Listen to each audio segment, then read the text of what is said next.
तो भगवान के माता पिता कौन हैं? कभी कभार ऐसा भी कहा जाता है कि संत भगवान से भी बड़े होते हैं। भगवान संतों को अपने से भी ज़्यादा महत्व देते हैं। इसलिए भगवान श्री कृष्ण ने संतों के चरण धोए थे। श्री रामचंद्र जी ने संतों को प्रमाण किया था, संत पद बहुत ही ऊंचा है।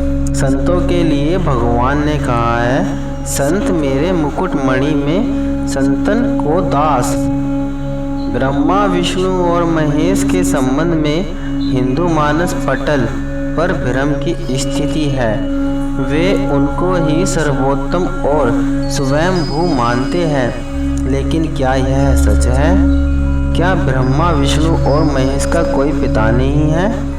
वेदों में लिखा है कि जो जन्मा या प्रकट है वह ईश्वर नहीं हो सकता। ईश्वर अजन्मा, अप्रकट और निराकार है। शिव पुराण के अनुसार ब्रह्म ही सत्य है, वही अपकारी परमेश्वर है। जिस समय सृष्टि में अंधकार था, न जल न अग्नि और न वायु था, तब वही तत्स्य ब्रह्म ही था, जिसे श्रुति में संत कहा गया है। सत्य अर्थात अविनाशी परमात्मा, उस अविनाशी पर ब्रह्म। काल ने कुछ काल के बाद द्वितीय की इच्छा प्रकट की। उसके भीतर एक से अनेक होने का संकल्प उदित हुआ। तब उस निराकार परमात्मा ने अपनी लीला शक्ति से आकर की कल्पना की, जो मूर्ति रहित परम ब्रह्म है। परम ब्रह्म अर्थात एकाक्षर ब्रह्म, परम अक्षर ब्रह्म, वह परम ब्रह्म भगवान सदाशिव है। अर्वाचीन और प्राचीन द्विवान उन्हीं को ईश्वर कहते हैं। एकांकी रहकर स्वेच्छा से सभी और विहार करने वाले उस सदाशिव ने अपने विग्रह शरीर से शक्ति की सृष्टि की, जो उनके अपने श्री अंग से कभी अलग होने वाली नहीं थी। सदाशिव की उस पराशक्ति को प्रधान प्रकृति गुणवती माया बुद्धि तत्व की जननी तथा विकार रहित बताया गया है। वह शक्ति अंबिका, पार्वती या सती नहीं कही गई। उसको प्रकृति, सर्वेश्वरी, त्रिवेद जननी, ब्रह्मा विष्णु और महेश की माता, नित्या और मूल कारण भी कहते हैं। सदाशिव द्वारा प्रकट की गई उस शक्ति की 8 भुजाएं हैं। पराशक्ति जगत जननी, वह देवी नाना प्रकार की गतियों से संपन्न है और उनके प्रकार के अस्त्र शक्ति धारण करती है। उस काल रूपी ब्रह्म सदाशिव ने एक ही समय शक्ति के साथ शिवलोक नामक क्षेत्र का निर्माण किया था। उस उत्तम क्षेत्र को काशी कहते हैं। वह मोक्ष का स्थान है। यहाँ शक्ति और शिव अर्थात काल रूपी ब्रह्म सदाशिव और दुर्गा यहाँ पति और पत्नी के रूप में निवास करते हैं। इन मनोरम स्थान काशीपुर को पहले काल में भी शिव और शिवा ने अपने सानिध्य से कभी मुक्त नहीं किया था।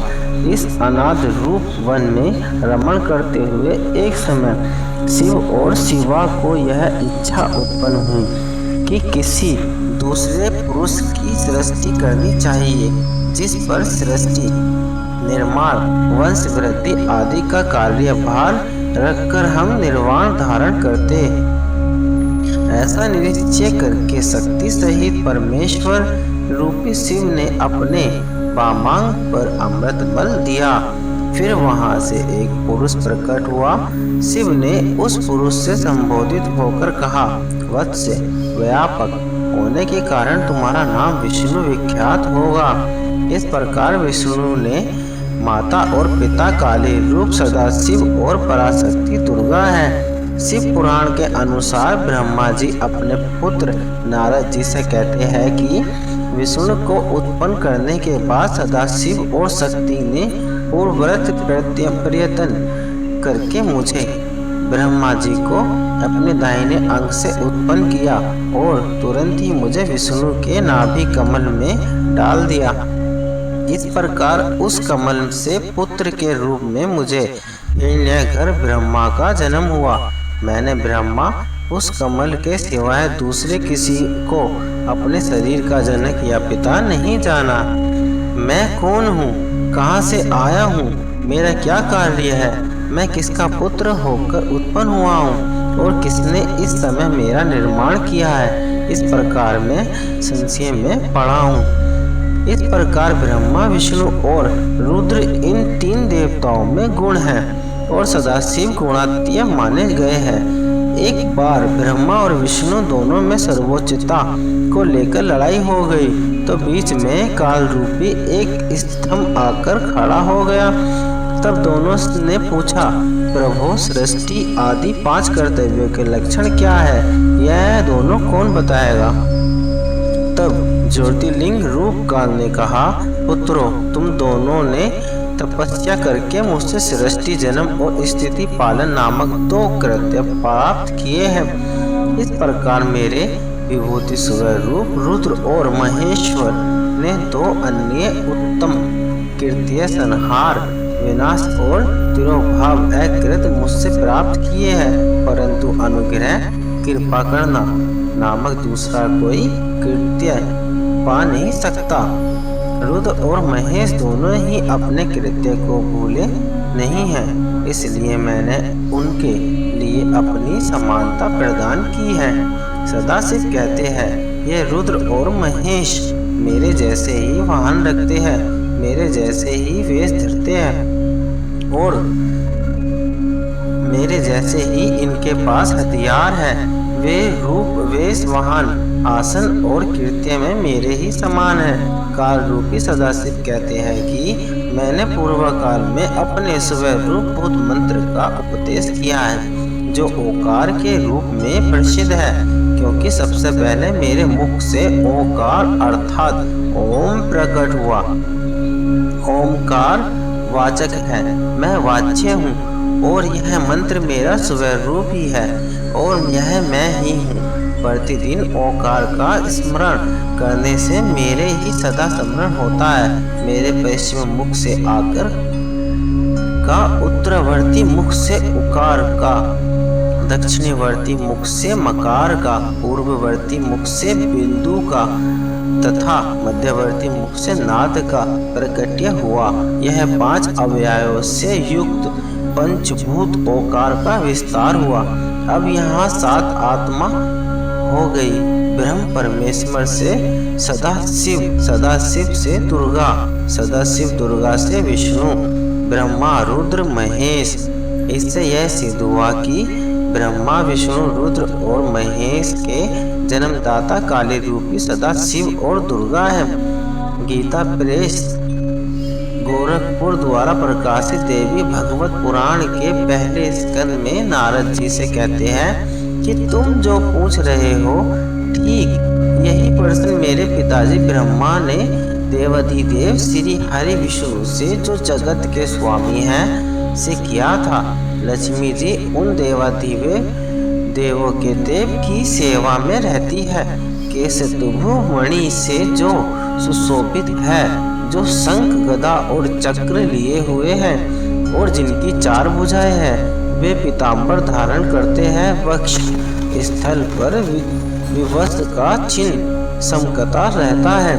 एक बार इन देवाधिदेव को तपस्या करते हुए देखकर ब्रह्मा जी ने इनसे पूछा कि भगवान, आप तो सभी देवों के देव हैं, आप सारे संसार के शासक होते हुए भी समाधि लगाए बैठे हैं, आप किस भगवान का ध्यान कर रहे हैं। ब्रह्मा जी ने विनती वचन सुनकर भगवान श्री हरि उनसे कहने लगे, देवता, दानव और मानव सभी यह जानते हैं कि तुम सृष्टि करते हो, मैं पालन करता हूँ और शंकर रुद्र संहार किया करते हैं, किंतु फिर भी वेद के पारगामी पुरुष आपकी युक्ति से यह सिद्ध करते हैं कि रचने, पालन और संहार करने की ये योग्यता जो हमें मिली है, इसकी अधिष्ठात्री शक्ति देवी है। उस शक्ति के अधीन होकर मैं इस शेषनाग की शया पर सोता और सृष्टि करने का अवसर आते ही जाग जाता हूँ। मैं सदा तप करने में लगा रहता हूँ, क्योंकि उस शक्ति के शासन से कभी मुक्त नहीं रह सकता। कभी अवसर मिलता है तो कभी लक्ष्मी के साथ अवसर बिताने का सौभाग्य प्राप्त होता है। मैं कभी तो दानवों के साथ युद्ध करता रहता हूँ और अखिल जगत को भय पहुँचाने वाले दैत्यों के विकराल शरीर को शांत करना मेरा परम कर्तव्य हो जाता है। मैं सब प्रकार से उन्हीं शक्ति के अधीन रहता हूँ और उन्हीं का कार्य किया करता हूँ। ब्रह्मा जी, मेरे जानकारी में उन भगवती शक्ति से बढ़कर दूसरी कोई देवता नहीं। देवी, भगवत पुराण में दुर्गा जी कहती है कि देवी हिमालय को ज्ञान देती है। वह कहती है कि एक सदाशिव ब्रह्म की साधना करो, जो परम प्रकाश रूप है। वही सबके प्राण और सबकी वाणी है। वही परम तत्व है। उसी अविनाशी तत्व का ध्यान करो। वह ब्रह्म ओंकार स्वरूप है और वह ब्रह्म लोक में स्थित है। एकाकिनी होने पर भी वह माया शक्ति संभोग वास्तविक हो जाती है। उन शक्ति की देवी ने ही लक्ष्मी, सरस्वती और पार्वती के रूप में जन्म लिया और उसने ब्रह्मा, विष्णु और महेश से विवाह किया था। 3 रूप होकर भी वह अकेली रह गई थी। उस काल रूप सदाशिव की अधागनी है दुर्गा।